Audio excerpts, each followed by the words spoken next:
Hi chess fans, in this video we will look at the martial attack in the Ruy Lopez opening, and we will look at the main ideas of the martial attack, but also good and bad anti-martial variations. Okay, e5, e5, e4, e5, knight f3, knight c6, bishop b5, the Spanish variation. And now I'm going to jump to the martial attack. a6, bishop a4, knight f6, castle, bishop b7, rook e1, b5, bishop b3, castle. The main line in the close Ruy Lopez would be, instead of castle, d6, and white has the standard plan of playing c3, black now castles, h3, and there are a lot of systems now related to moving the knight around, the Chigorin and Breyer variation, moving the knight over here, the Karpov variation, and really there are now a lot of Spanish games and options for black. But if black castles here instead of playing d6, the standard white plan with c3, preparing d4, can be met with the martial attack d5. Okay, and the point in the martial attack is that it is a pawn sacrifice for a strong attack, and you can see if white exchanges here, this pawn is only defended once, and white can take this pawn, and is a pawn up now. But the point in the martial attack is that after c6, d4, bishop d6, rook e1, black gets a strong attack and threatens mate immediately. g3, h3, bishop e3. We're going to look at all the moves later. I'm just going to jump to the main variation. Bishop g4, attacking the queen. Queen to d3.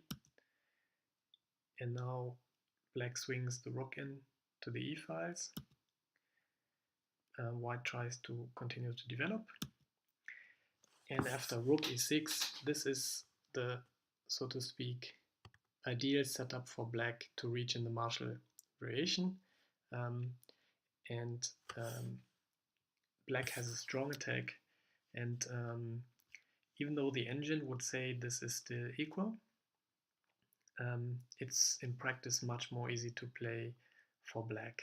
And that's why a lot of theory in the Spanish opening, in the Ruy Lopez opening, evolves around either getting into this position or avoiding this position. So a lot of variations are called in the Ruy Lopez are called anti-martial here, anti-martial there, because this is sort of a critical position that even though in top level play it never occurs on the board anymore, it is the standard attack plan that black has if white follows the plan with c3.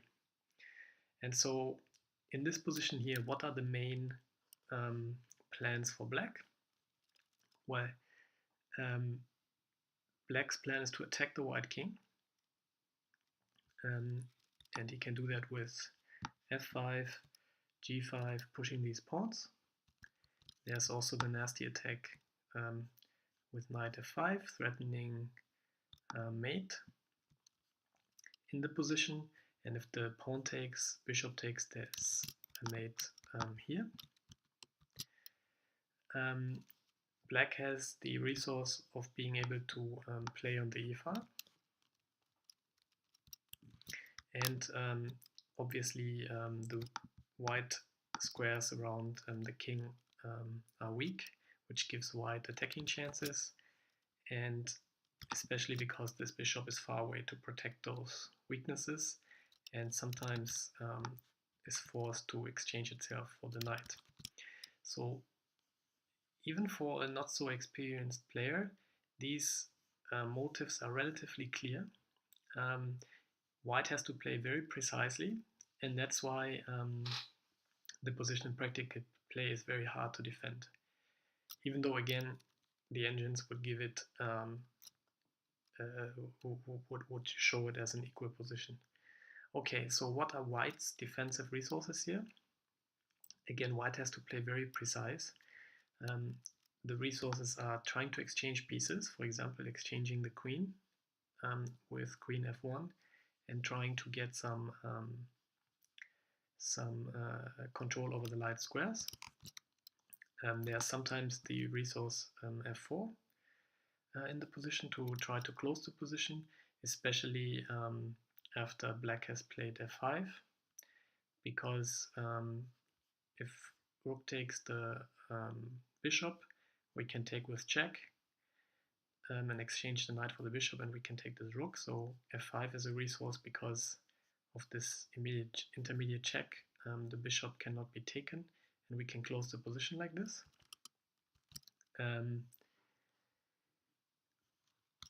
Exchanging the light square bishop for exchanging pieces, trying to exchange the queens, but also trying to exchange this light square bishop is sometimes a resource to eliminate the strong knight.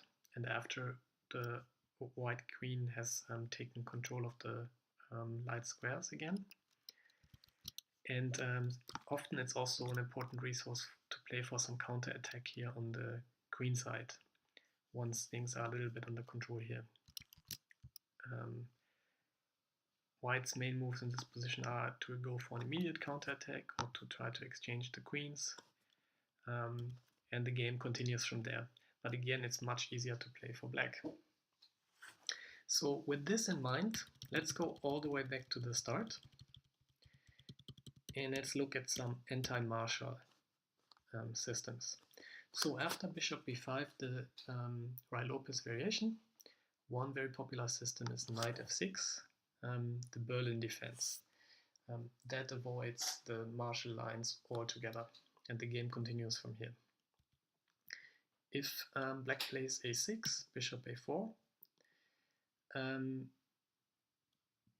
there's also here the option to play for the exchange variation, which is yet another system that avoids the Marshall lines. Okay, after bishop a4, knight f6, castle, bishop e7, rook e1 is the move that would continue going towards the Marshall variation, but the very popular system here is the 6d3 system, which is played by a lot of grandmasters at the moment, and gives white nice options, but avoids all the complications and the sharp counterplay of black in the Marshall variation. Okay, rook e1, b5, bishop b3, castle. Now c3, the standard plan of trying to push for the center after the e4 pawn has been secured by the rook, leads to the Marshall variation, and all other moves in this position are all considered anti-Marshall moves, and there's a few good ideas that are also frequently played. So one idea is a4, asking the immediate question to the b5 pawn, and black has to react to this by either playing bishop b7, so that the rook is protected after this exchange, or by pushing the pawn to b4. And the game continues from here after a4. Another option is to play d4 without the preparation of c3, asking immediate questions in the center, and black has to reply by either pawn takes, knight takes, or protecting the pawn on e5 with d6, and the game continues from here. So instead of playing c3, we have seen d4, a4, and then there are some moves which are a bit more subtle. Instead of playing c3, white can play h3, and now the Marshall defense would be not so good, because after d5, if we follow the Marshall line, white has taken the pawn, but black's counterplay is not so strong because the queen does not threaten mate here, because the pawn has moved. We don't have c3 here, but we have h3, so black does not threaten mate, and white is in time to play queen d3 and is a pawn up, and so h3 was kind of taking this danger out of the martial variation. So in this position the game would continue with, for example, d6, and then there is move transposition to other variations. Another anti-martial move that's considered good in this position is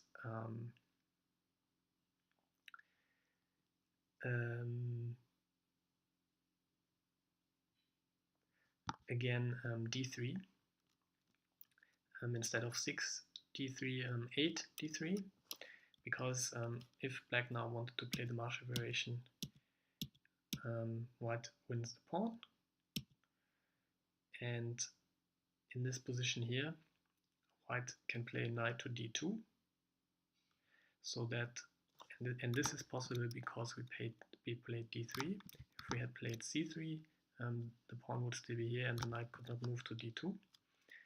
And if now black were to follow the martial line, we can meet this mating threat with knight f3, because the knight has moved to d2 before, and white is a pawn up, and black does not have so strong counterplay because this pawn can be protected without weakening the king side with g3. Maybe out of the 4 systems that we have looked at, this system is not so often played, because if you want to play d3, it's better to do so in move 6 than in move 8. Okay, so if white has followed the line here,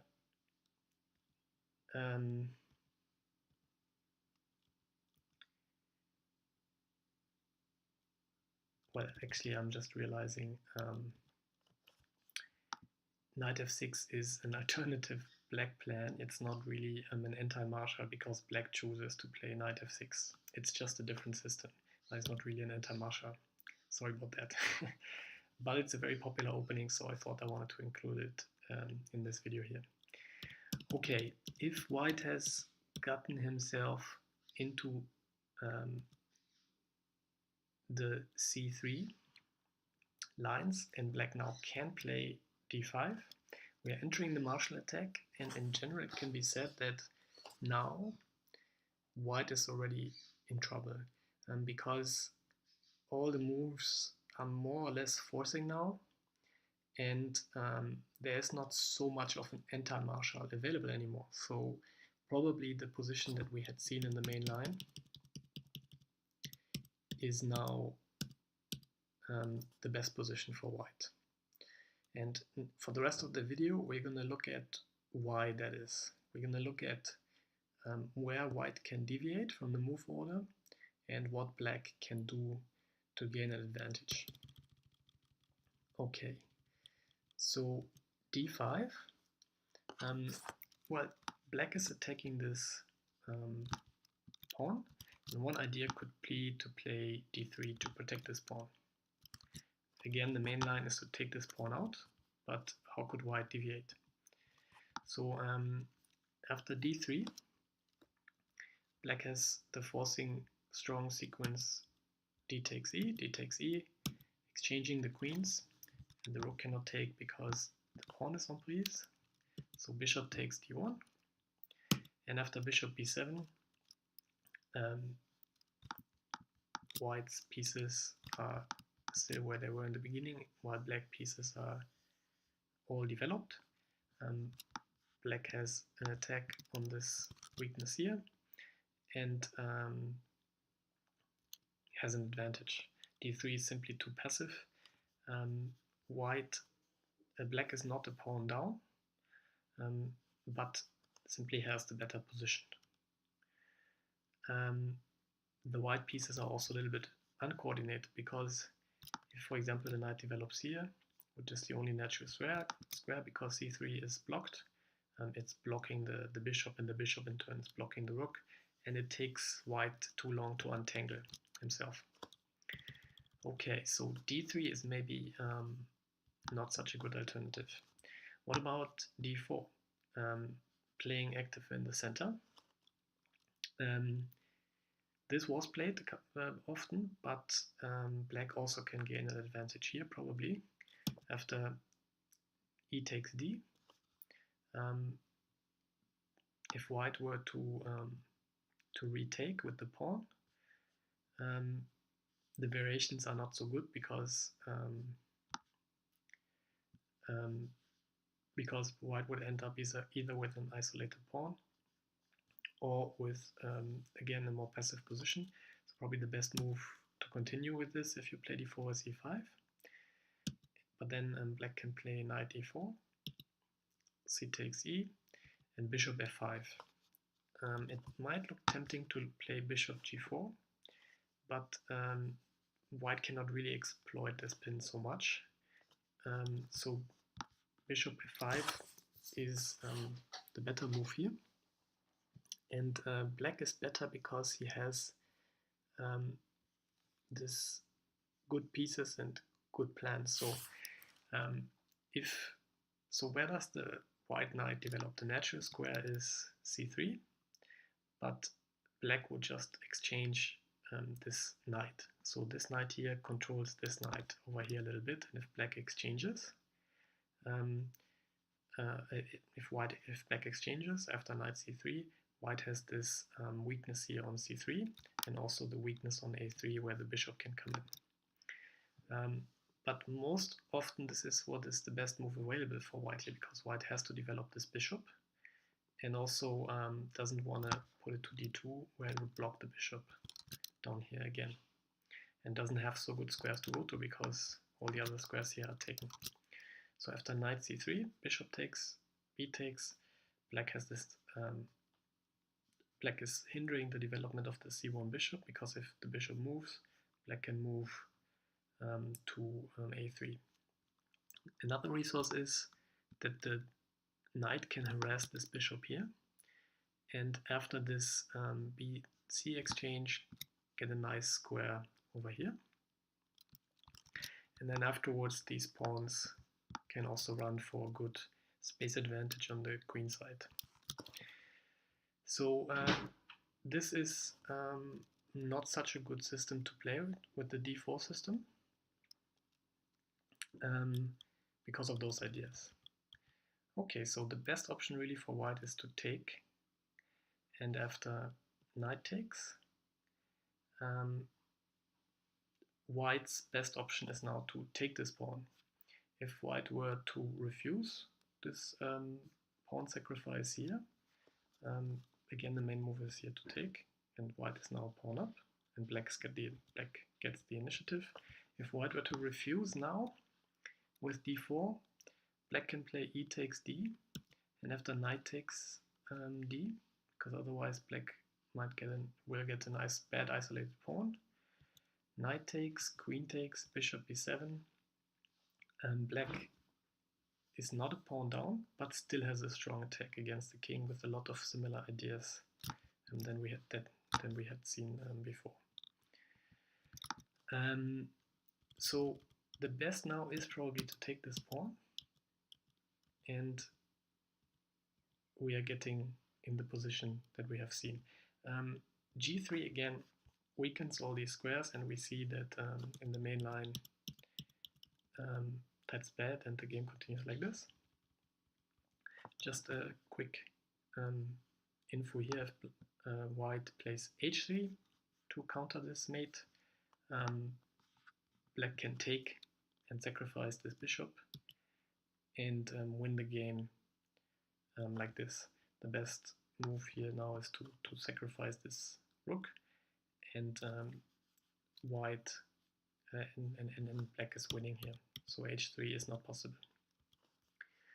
Okay, so we have seen that once white plays rook e1 and c3, After d5, there's not such a good anti-marshal system anymore. And basically, if white is playing this plan, he is committing to playing a position like this. Obviously, these are not the only moves now, but this is a little bit what white is committing to. Okay, so let's have another critical position. Let's have a look at another critical position here. After g3, knight h3. The main move, according to theory, is bishop e3. And it's very interesting why this is the only move. Because you might wonder, why is the bishop moving here? I mean, it can be exchanged for the knight. Maybe black doesn't want to do it because the knight is good here. But well, what else does it do? It blocks the rook here. It protects the f2 square, but there's not really an attack. So why is this the move that is played in this position? Well, the move is the main move because there are not so many alternatives here. Let's have a look at a few alternative plans here for white and how black can play against them. So black is attacking here with the queen, and white needs to get rid of the queen as soon as possible because all the pieces here are going to come into the attack really quick. So one good idea is to play rook e4 here with the plan of moving the rook over to h4 and attacking the queen, and moving the making space for the queen to shift over to f1 and also exchanging this queen. So this is a threat. Black plays g5. Now white can play queen f1, and black can play queen h4. And if white now continues developing, the disadvantage of rook e4 was that it can be harassed with tempo with the bishop. The bishop likes to be on the square here, and the rook now has to move again. And now white has not solved much of his problems. Black has kept the queen, developed the pieces. This was not really so much of a development here, and now the play on the e file has become another motive. So black has more active pieces. There are still the weakened squares around the king, and black also has flexible attacking plans depending on how white plays now. Depending on how white plays, black has the knight f4 plans. Black has plans of moving the king to g6 and pushing the pawn. Black can maybe double rooks and play on the e file. So depending on how white plays, one resource that black also has is that the attack plans on the white king are very flexible. So maybe that's why rook e4 is not such a good idea in this position. Another idea is to play queen f3 with the plan to exchange the queens. A little bit similar plan is to play queen d3 with the plan of exchanging the queens. But here black has the resource bishop g4, and after queen g2, queen h5. And now if white continues developing, the light squares get really weak, and black has the strong plan with f5, activating the rook and harassing the bishop here, and just having a strong attack, control over the white squares and more active pieces. So plans for moving the queen to exchange the queen are usually not so good either. Okay, so we were wondering why this move is the main move, right? So what other options does white have? So rook e4 and queen d3 and queen f3 are all immediate plans to exchange the queens, but we have seen that black manages to hold on to the queen and get a strong attack. What other plans are here? Well, white could exchange pieces, exchange the bishop for an active piece, but this is not so good because now really the white squares are really weak, and black can exploit this fairly quickly. So exchanging the bishop right away is not such a good idea neither. And well, playing knight to d2 loses almost immediately after bishop g4, attacking the queen. And if the queen moves away, black can play on the e file and overload pieces in the defense. After bishop g4, white gets under a lot of pressure really quick. Okay, so yeah, and bishop to d2 is basically blocking the development of the knight later. And these squares are also not really good squares for the bishop, because the bishop can be taken. Well, some of them are simply like losing the bishop, but there's also not really good squares available here. And well, if moves like a4, trying to get some counterplay here, this is too early. Black is attacking here. So yeah, the main move really for white is bishop e3. And then the game continues from here. Black is playing on the white squares. This move maybe then tries to exchange the queens. Black gets the play on the e file. Does this maybe to connect the rooks and to finish development. And now we have reached the position from the beginning.